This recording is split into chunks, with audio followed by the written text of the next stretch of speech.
고린도후서 5장 1절로 10절을 본문으로 같이 받았습니다. 후회 없는 인생을 위한 유일한 이와 같은 제목으로 하나님 말씀을 전가하도록 하겠습니다. 저는 지금까지 35년 목회를 해온 가운데 교단 선배 목사님 세 분과 사모님 한 분이 하나님의 부르심을 받는 것을 봤습니다. 모두 5, 60대의 하나님의 부르심을 받았습니다.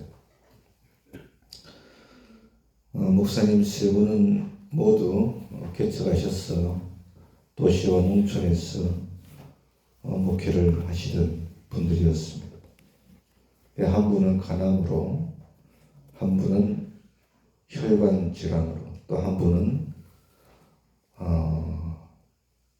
질병으로, 사모님 한 분도 암으로 돌아가셨습니다. 두 분의 장례식에 제가 직접 조문을 다녀왔었습니다. 근데 가끔 조문했던 모습이 생각날 때가 있어요. 그럴 때면은 이런 생각을 합니다. 나도 반드시 죽는다. 그때는 모르지만 반드시 나도 죽는다. 그런 생각을 합니다. 하나님께서 젊은 목회자들도 데려가시는 것을 보니까 나도 언제 죽을지 모른다. 그런 생각을 하게 됩니다. 그리고 죽고 나면 하나님 앞에 서게 될 건데 앞서가신 분들은 준비가 다 되었기 때문에 하나님께서 데려가신 것 같고 나 같은 사람은 아직 준비가 안 되었으니까 하나님께서 집행유예로 시간을 좀 더 주시는 것이 아닐까. 그게 아마 틀림없는 것이 아닐까. 그렇다면은 하나님 앞에 내가 설 때 어떤 사람으로 서야 할 것인가. 그러기 위해서 나는 어떤 삶을 살아야 할 것인가. 이런 생각을 하게 됩니다. 그러면서 사역을 해오고 있습니다. 바울도 비슷한 생각을 한 것 같습니다. 오늘 우리가 읽은 본문을 보면 바울은 은근히 하나님 나라에 가고 싶어하는 사람이었어요. 쉽게 말하면 세상에 있는 육체의 장막을 빨리 벗어버리고 예수님이 계신 곳으로 가고 싶다는 것이 바울의 소원이었다라고 하는 것입니다. 여러분, 그럴 수밖에 없는 것이 사도 바울은 천국을 한번 본 사람이에요. 고린도후서 12장 1절로 4절을 보면 사도 바울이 고난 가운데 있을 때 비몽사몽간에 입신을 했습니다. 그래서 셋째 하늘, 곧 천국에 올라갔음을 전가하고 있음을 우리가 보게 되잖아요. 바울은 여러분, 천국이 얼마나 황홀한 것인가. 제가 봤을 때는 한 100분의 1은 체험한 사람이 바울이었다고 생각합니다. 셋째 하늘에 올라가서 말로 형용할 수 없는 경험을 했습니다. 그 하나님의 나라를 생각할 때마다 바울은 가슴이 뛰었을 것 같아요. 그래서 할 수만 있으면 하나님이 자기를 불러주셔서 주님과 함께 거하는 영원한 나라에서 살고 싶다. 그 생각을 했던 것 같습니다. 그런 감정이 오늘 본문 8절에 나와 있습니다. 우리가 담대하여 원하는 바는 차라리 몸을 떠나 주와 함께 있는 그것이라. 여러분, 우리와 너무나 다르지 않습니까? 우리는 안 죽으려고 바둥바둥 거리는데 바울은 죽어서 주님과 함께 있고 싶어 했다고 하는 것이죠. 그런데 바울은 주님 앞에 가고 싶은 마음을 가지고 있으면서 동시에 바울을 긴장시킨 문제가 한 가지가 있었습니다. 죽어서 천국 가는 것도 중요한데 하나님의 심판대 앞에 서야 되는데 그때 중요한 것이 자신이 어떤 삶을 살았느냐. 하나님께서 인정하는 사람으로 이 세상에서 살아야 하는데 그러기 위해서 어떻게 살아야 할지 더 진지하게 고민하게 되었다라고 하는 것이죠. 10절에 보세요. 이는 우리가 다 반드시, 우리 모두 다 반드시 그리스도의 심판대 앞에 나타나게 되어 각각 선악간에 그 몸으로 행한 것을 따라 받으려 함이라. 여러분, 이 10절의 말씀을 현대 번역으로 좀 아름답게 번역을 해보면 이런 내용입니다. 장차 우리는 모두 그리스도 앞에 서서 심판을 받아야 한다. 그때는 우리가 살아온 모습이 그분 앞에 다 드러나게 될 것이다. 그리고 선한 일을 했든지 악한 일을 했든지 땅 위에 육체로 사는 동안에 행한 대로 보상을 받을 것이다. 바로 이 말씀입니다. 여러분, 이 문제 때문에 바울은 결심을 했습니다. 무슨 결심을 했습니까? 자신이 이 세상에 사는 동안 하나님을 기쁘시게 하는 삶을 살고자 한 것입니다. 9절입니다. 그런즉 우리는 거하든지 떠나든지 주를 기쁘시게 하는 자가 되기를 힘써노라. 세상에 살든지 하나님이 불러주셔서 하늘나라로 가든지 자기의 목표는 뭐예요? 주님을 기쁘시게 하는 일이다. 하나님을 기쁘시게 하는 일에 힘써야겠다. 이것이 지금 내 앞에 주어진 과제이다. 바울이 그렇게 얘기한 것입니다. 여기서 여러분 힘쓴다는 말은 필로트 무메라는 헬라어입니다. 이 말은 그저 한번 내가 해본다, 노력해본다 이런 의미가 아닙니다. 필로트 무메라고 하는 이 말은 야망을 갖는다는 뜻입니다. 야망이 여러분 뭡니까? 앞날에 큰 일을 이루고자 하는 소망을 야망이라고 합니다. 내가 반드시 이루고자 한다. 여러분, 야망을 가진 사람을 한번 머리에 한번 떠올려 보십시오. 올림픽에서 내가 금메달 꼭 따야지. 네? 그리고 여러분, 전국 수능에서 내가 꼭 1등을 해야지. 이런 야망을 가진 학생, 그런 선수는 학생 얼마나 땀을 흘리면서 실험하겠습니까? 이 야망을 가진 사람은 남들보다 더 피눈물 나는 노력을 하게 되어 있습니다. 청년이여 야망을 가져라. 여러분 들어보셨죠? 이 야망을 가진 사람은 남들보다 정말로 엄청난 노력을 하게 됩니다. 여기서 힘쓴다는 말이 바로 이 야망이라는 뜻입니다. 바울은 하나님을 기쁘시게 하는 인생을 한번 살아보고 싶다는 야망을 가졌어요. 천국에 가서 영원한 안식을 얻는 것도 중요한데 그 전에 하나님께서 자신을 이 세상에 남겨두시는 동안 하나님을 기쁘시게 하는 일에 자신의 삶의 초점을 딱 맞추고 그것을 자신의 야망으로 삼고 인생을 한번 살아보겠다는 생각을 했다는 것입니다.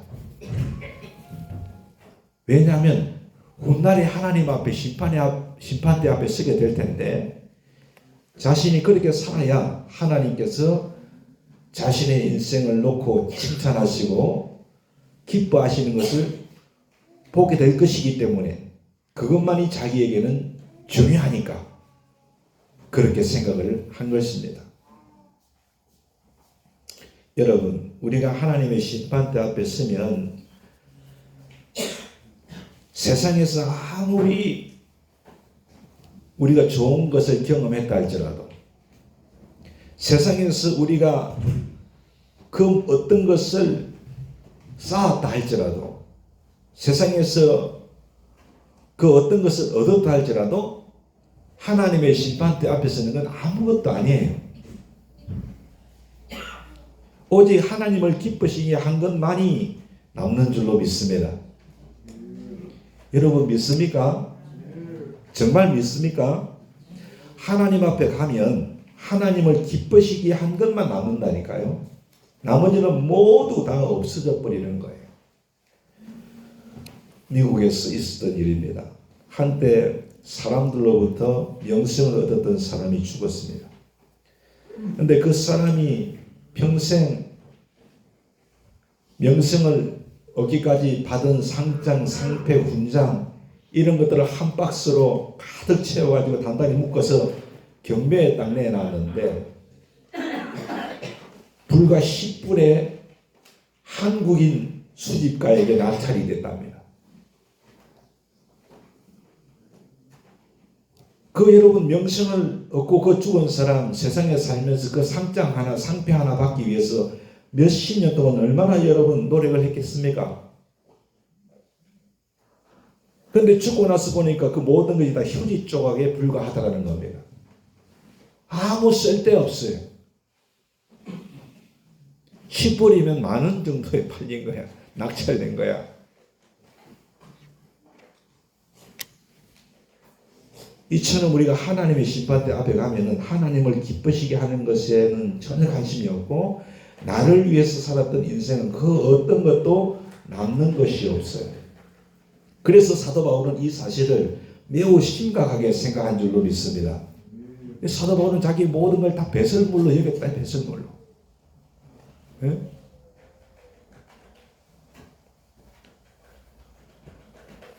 여러분 가끔 보면 교회를 다니면서 나는 천국에만 들어가면 좋겠다 그렇게 말을 하는 분들을 볼 수 있습니다.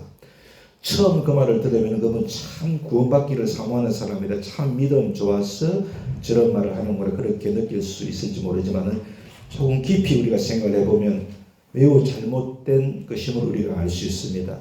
천국에만 갔으면 좋겠다. 무슨 뜻입니까?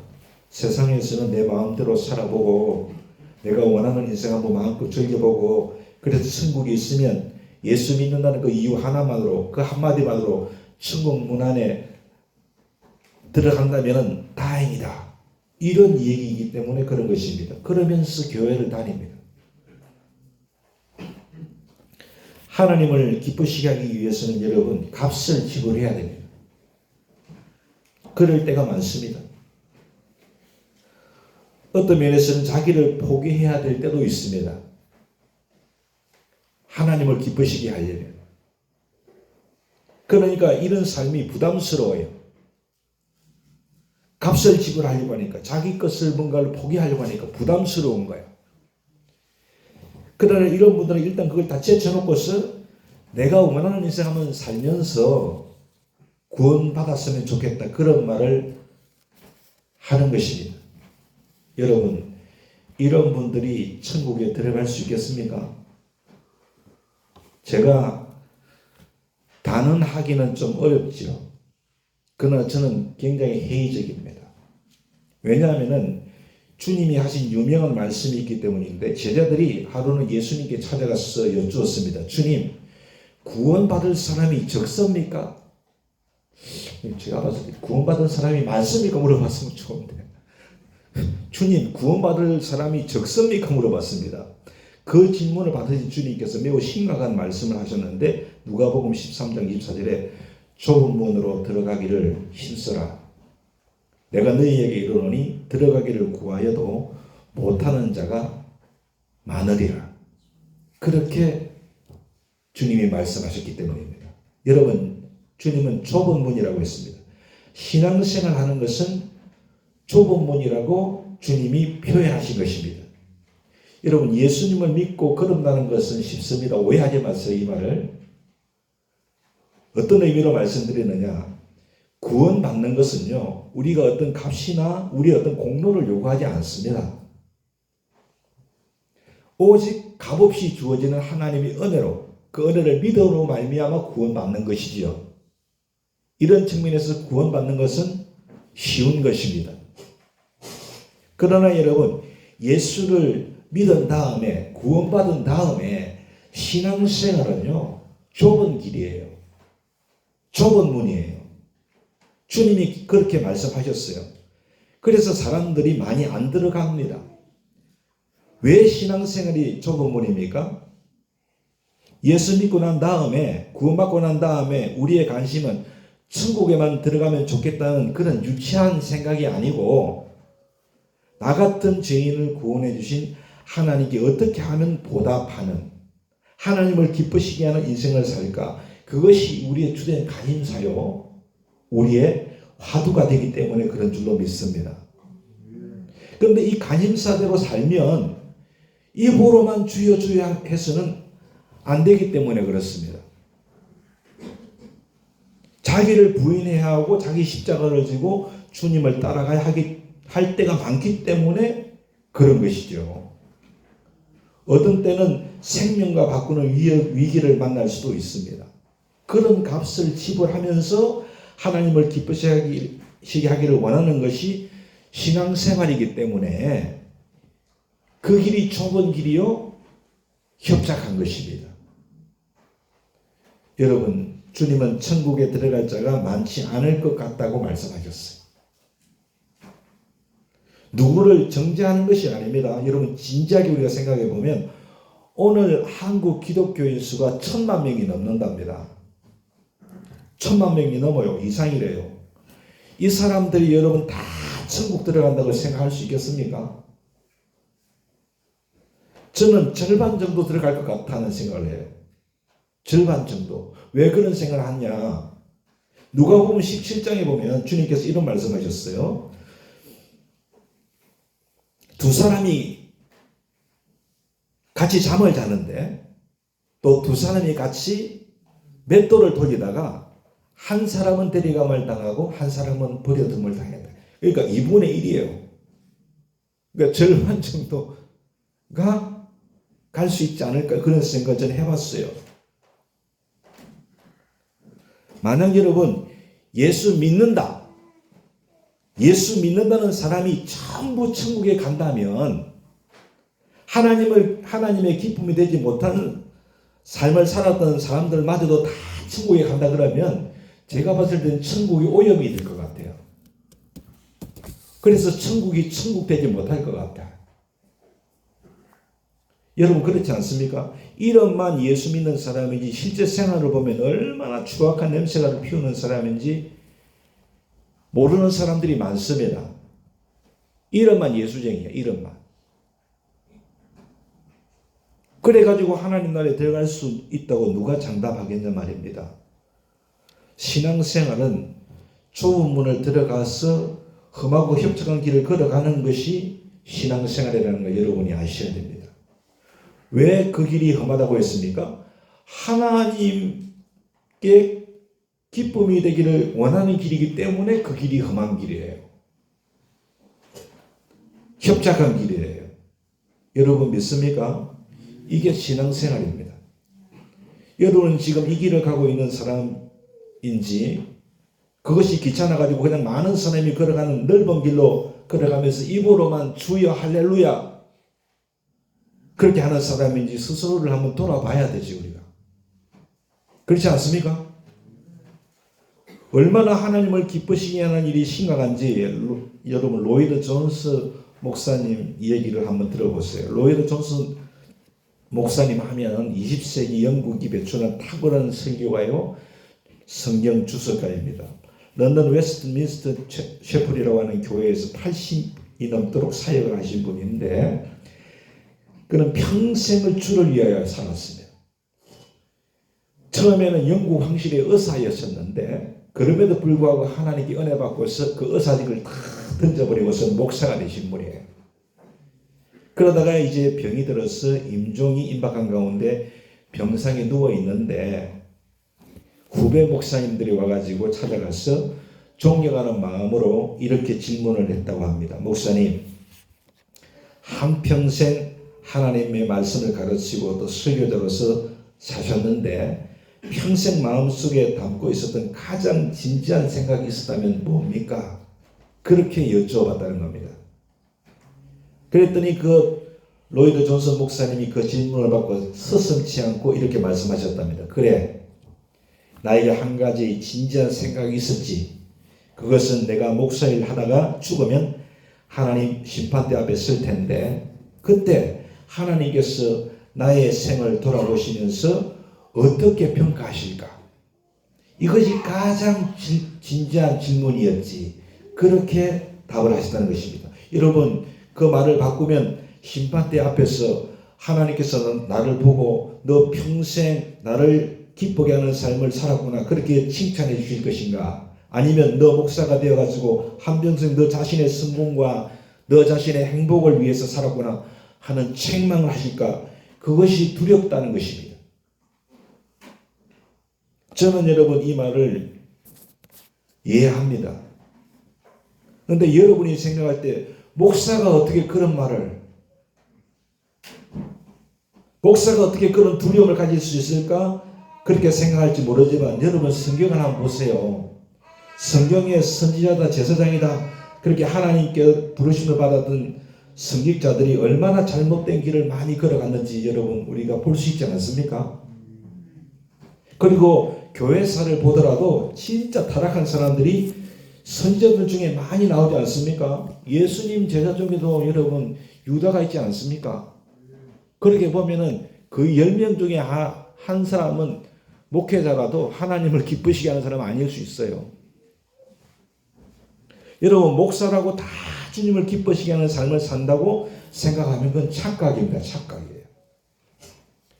그래서 저도 굉장히 두렵습니다. 누구나 자기를 위해서 열심히 사역할 수 있어요. 목회 사역도 자기를 위해서 열심히 할 수 있어요. 자기 명예를 위해서 헌신할 수 있어요. 자기 성공을 위해서 교회에 시간을 투자하면서 생을 마칠 수도 있어요. 그래서 성공한 목사라고 하는 말을 들을 수도 있습니다. 사람들은요, 그 사람의 중심을 모르니까. 그러나 여러분 하나님은 중심을 다 아시는 줄로 믿습니다. 사람들은 중심을 모르니까 그 목사님 하나님을 기쁘시게 하는 삶을 살았지 그렇게 생각할 수 있지만 사랑하는 여러분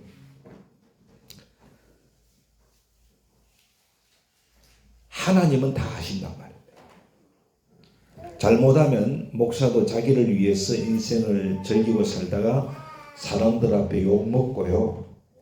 하나님 앞에 벌거벗은 자 되어서 설 땅을 잃어버릴 수도 있다는 것을 아셔야 되고 저도 그걸 알고 있습니다.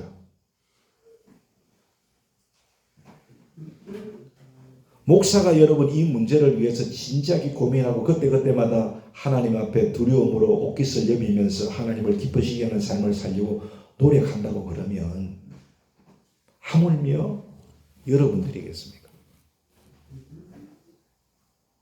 그렇지 않습니까? 되는 대로 살다가 천국에 들어가면 되겠습니까? 오늘 제가 이렇게 설교하니까 오늘 여러분 중에 아침에 교회 나올 때 기분 좋게 나왔는데 영 재수 없다 설교가 그렇게 생각하는 분이 계십니까?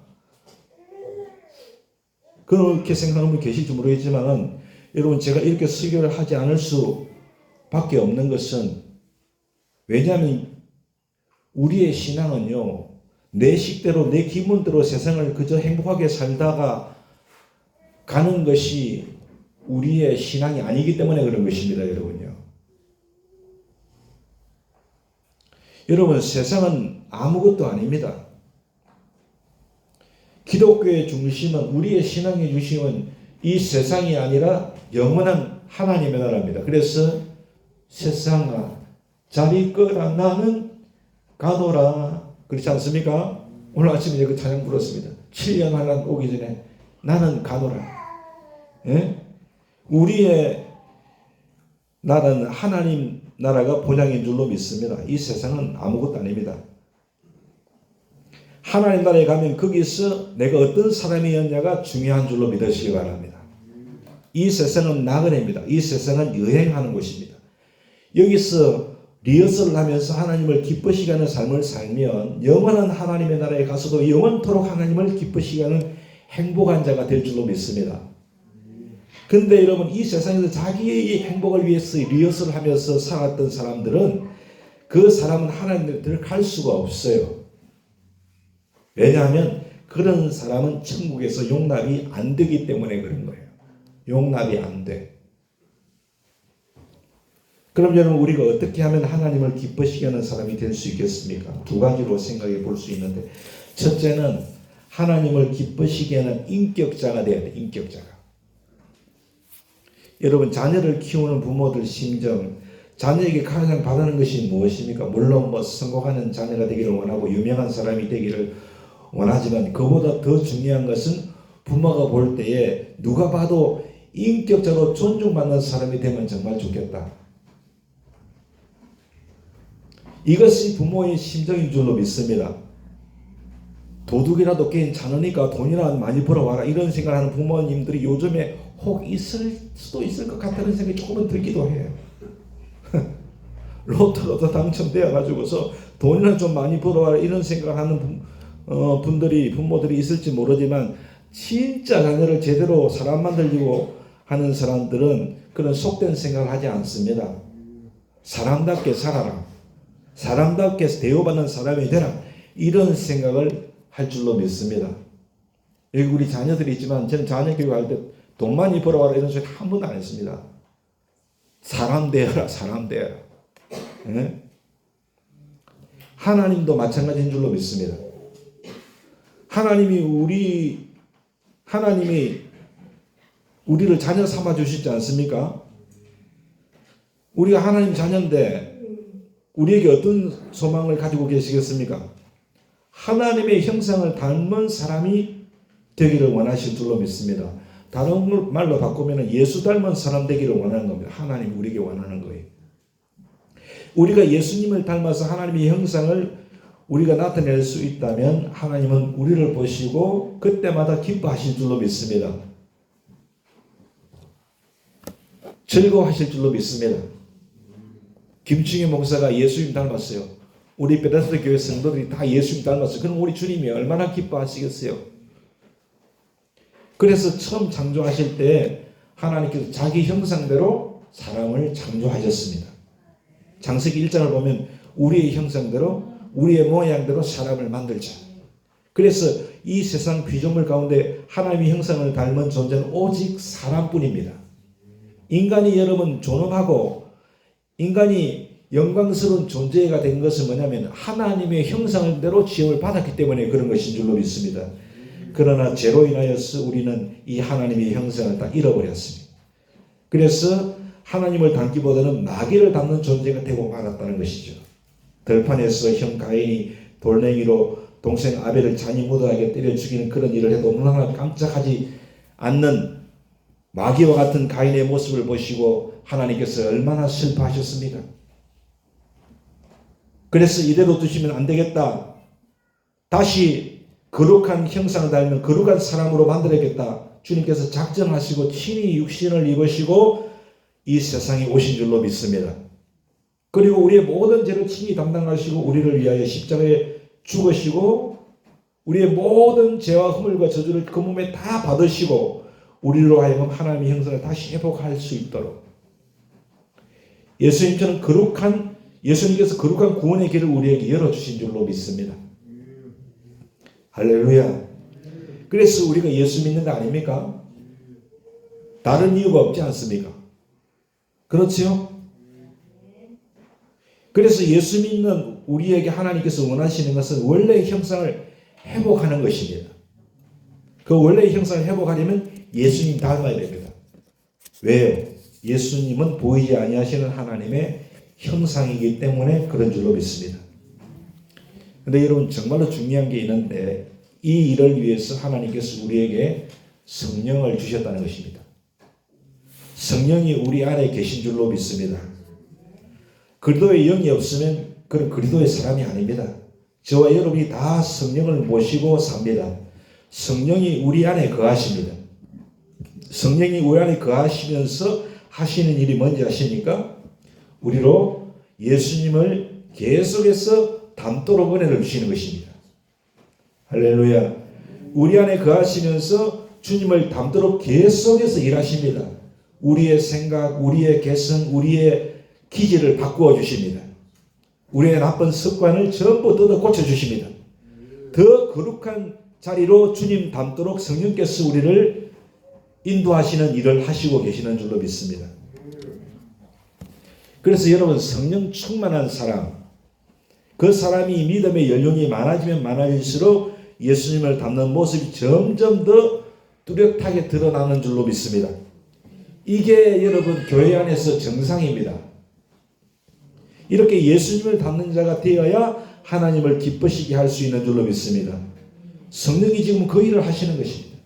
그래서 성령께서 교회에서 계속 말씀을 배우게 하시고 성령께서 말씀을 깨닫게 하시는 줄로 믿습니다.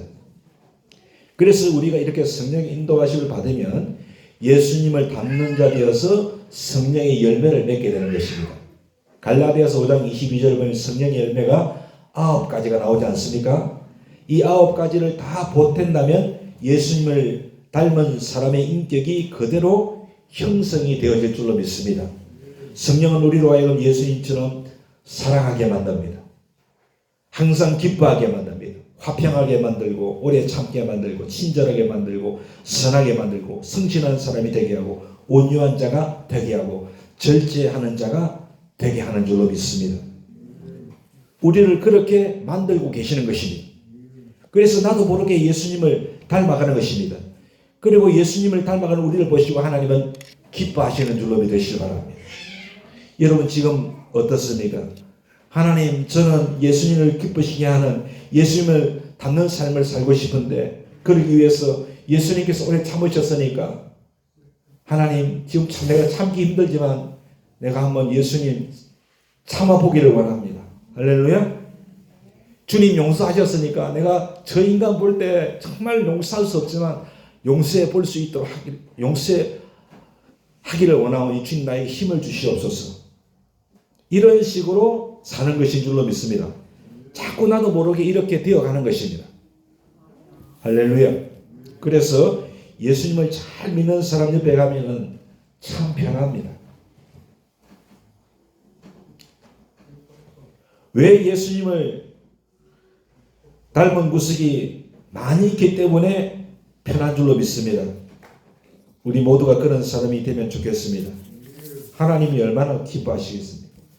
그래서 여러분이 저를 보고 그런 느낌을 좀 받았으면 좋겠는데, 아유, 목사님 예수님 많이 닮으셨어요.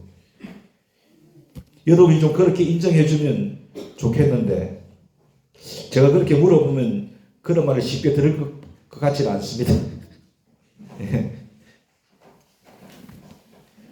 그러나 저는 믿습니다. 아직 겉으로는 드러나 보이지 않지만 내면으로 예수님을 닮아가고 있다고 저는 믿습니다. 왜냐하면 제 안에 성령이 계셔서 예수님을 닮도록 도우시고 계시기 때문인 줄 믿습니다.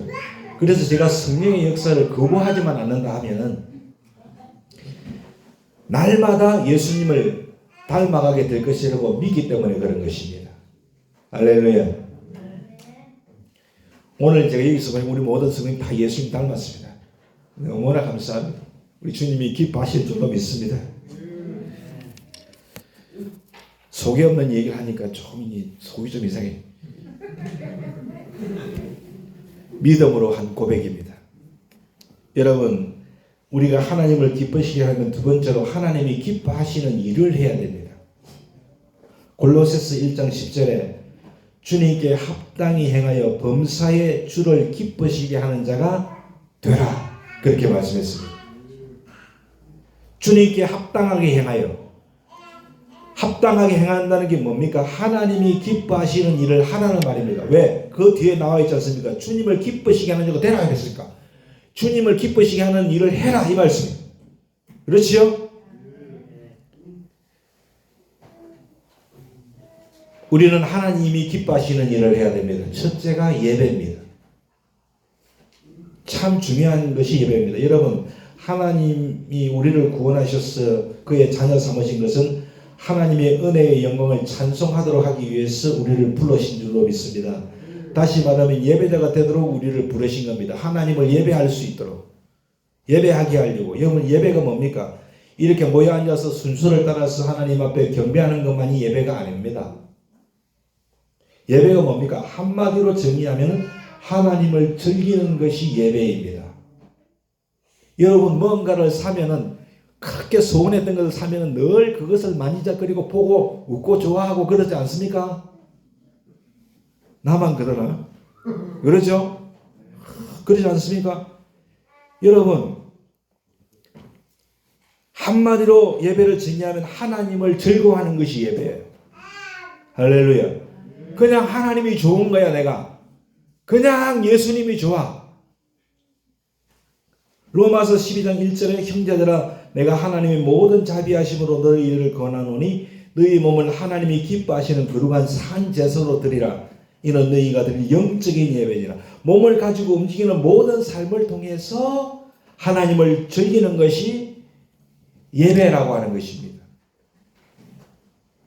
그래서 여러분 운전할 때도 하나님이 좋았어 나도 모르게 찬송이 막 흘러나오고 말이죠. 설거지를 하면서도 나 같은 사람을 구원해 주신 주님을 생각하면서 너무 감격스러워서 입으로 하나님 나도 모르게 감사합니다. 눈물이 걸썩걸썩 하는 것 그게 예배입니다. 하나님을 즐기는 것입니다. 할렐루야. 세상에서 성공하지 못하고 가정이 경제적으로 쪼들려서 마음이 막 힘들어도 세상은 잠깐이고 결국 나그네 생활이 끝나면은 이 세상에서 누리지 못한 영광과 축복을 하나님이 나에게 주실 거야. 하나님 감사합니다.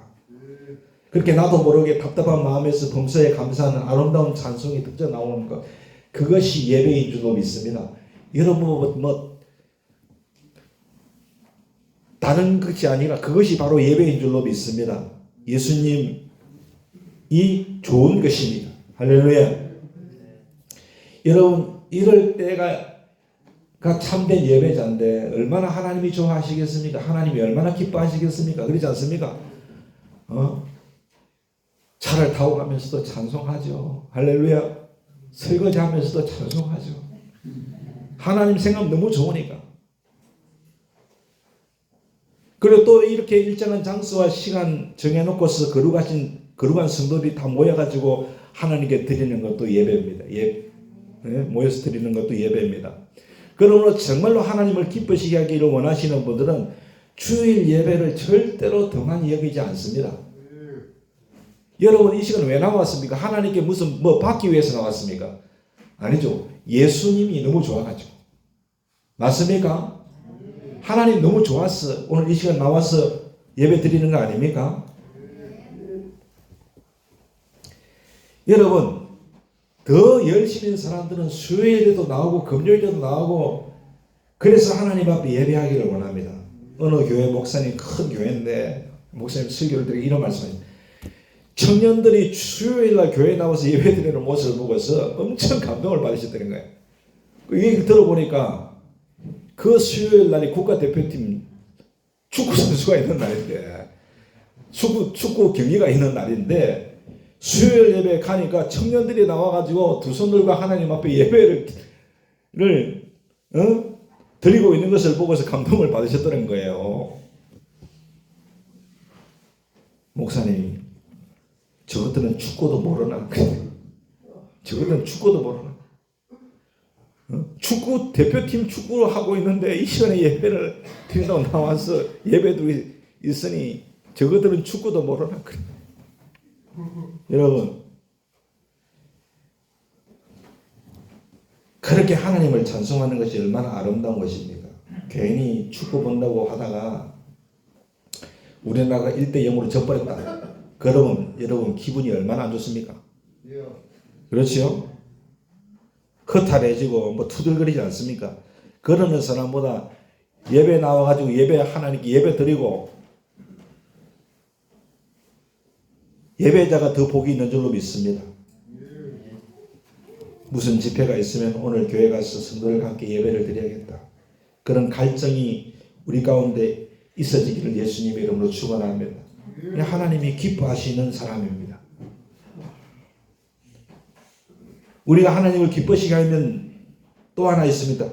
섬기는 삶을 살아요. 섬기는 삶. 하나님은 섬기는 자를 기뻐하십니다. 사랑으로 봉사하는 자를 주님이 기뻐하십니다. 예수님은 세상에 오셔서 섬기는 삶을 사셨습니다. 예수님이 한평생 하신 일을 보면 3D 업종의 일을 하셨습니다. 성경을 보시면요, 날마다 환자들과 실험하시죠. 그렇지 않습니까? 환자들과 실험하는 거 3D 업종 중에 3D 업종입니다. 우리나라에 간호사 자격증을 가진 분들이 참 많다고 하는데 실제로 종사하는 분들이 그렇게 많지는 않다고 해요. 너무 힘들어요, 그 일이. 네? 환자들 보는 일. 쉽습니까? 가난한 자들과 세상에 실패하는 자들과 같이 지내는 일이 쉽습니까? 쉽지 않습니다. 어려운 일입니다.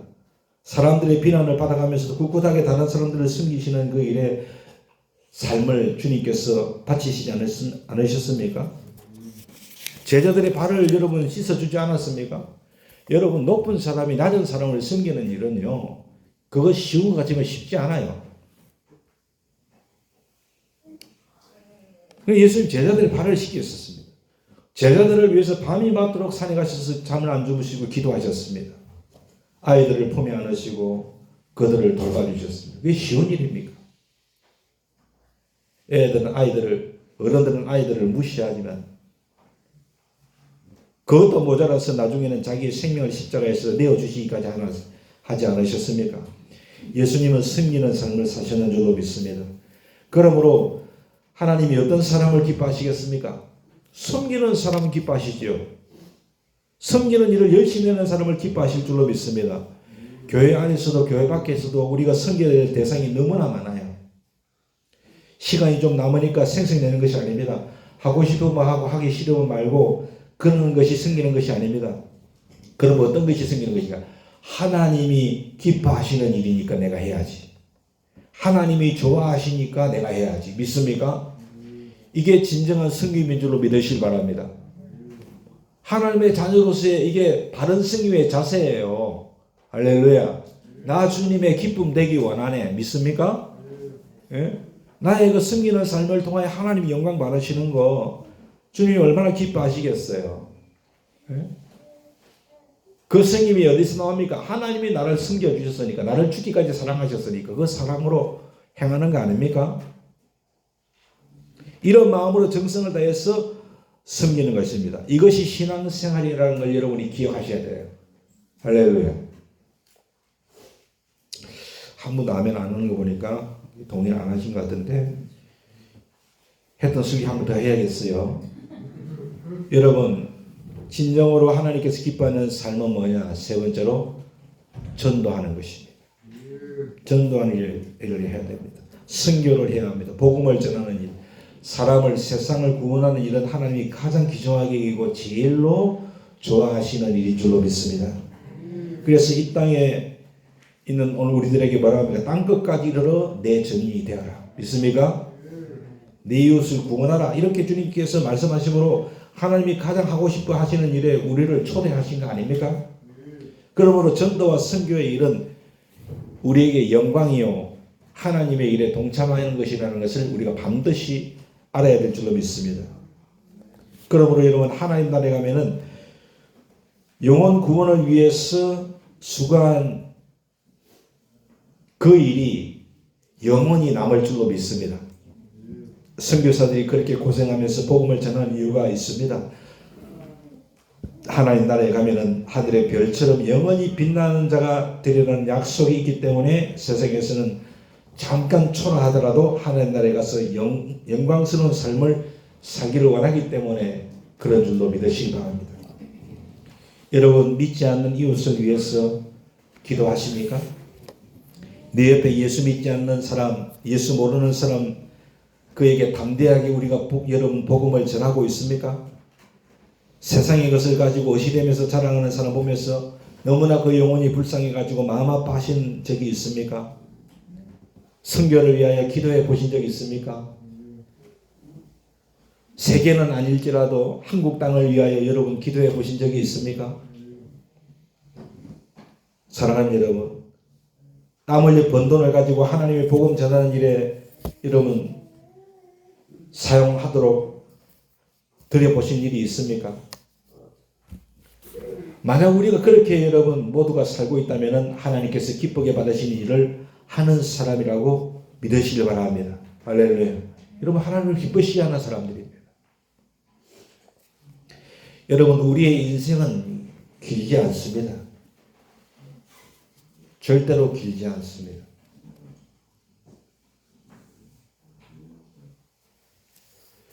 우리에게서 가장 중요한 목적은 하나님을 기쁘시게 하는 삶이라는 것을 잊지 마시기 바랍니다. 믿으십니까? 할렐루야. 우리의 인생이 길지 않다는 것은 무슨 말입니까? 나도 반드시 언젠가는 죽는다는 말입니다. 그러면 오늘 본문의 사도 바울이 하나님의 심판대 앞에 설 건데 우리에게 가장 삶에 있어서 중요한 목표가 뭡니까? 하나님의 기쁨 내는 삶, 하나님의 기쁨 내는 삶. 믿습니까? 그러기 위해서는 먼저 하나님이 기뻐하시는 인격을 갖추어야 됩니다. 예수님 닮아야 됩니다. 하나님의 성령이 우리 안에 거하시는 줄로 믿습니다. 믿습니까? 미움과 시기가 있을 때 하나님께서 사랑하라 하시면 사랑하세요. 할렐루야. 오래 참으라면 오래 참으시고. 믿습니까? 예수님 닮아가는 거. 주님이 기뻐하실 줄로 믿습니다. 그 다음에 뭡니까? 하나님이 기뻐하시는 일을 하십시오.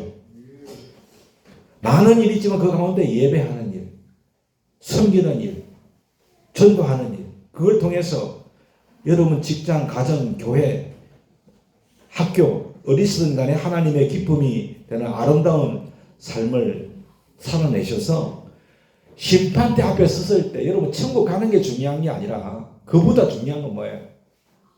그 심판대 앞에 섰을 때 턱걸이로 구원받는 것이 아니라 구원받고 그 심판대 앞에 섰을 때 우리가 어떤 소리 들어야 됩니까? 착하고 충성된 종아. 믿습니까? 그렇게 주님의 칭찬을 받아야죠. 안 그렇습니까?